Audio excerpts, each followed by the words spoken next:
বাংলাদেশে শাকিব খানের জনপ্রিয়তা নিয়ে প্রশ্ন তোলা বোকামি। দীর্ঘ এক যুগ ধরে দাপটের সঙ্গে ঢালিউড শাসন করে চলেছেন এই অভিনেতা।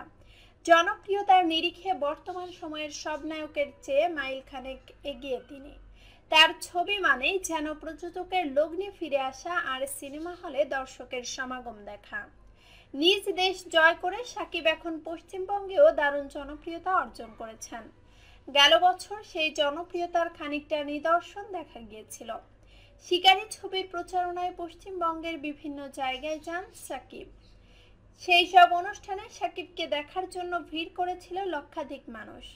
অন্য দেশের একজন নায়ক হয়ে পশ্চিমবঙ্গের মানুষের কাছে এমন আকাশ ছোঁয়া জনপ্রিয়তা পাওয়া নেহাত কম কিছু নয়।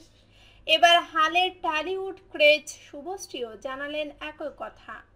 ওপার বাংলায় শাকিবের জনপ্রিয়তা তিনিও স্বীকার করেছেন।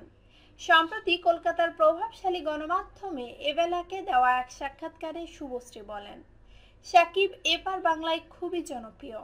নবাব ছবিটি সেই জনপ্রিয়তা আরও বাড়িয়ে দেবে এবং ওর ক্যারিয়ারে গুরুত্বপূর্ণ মোড় আনবে।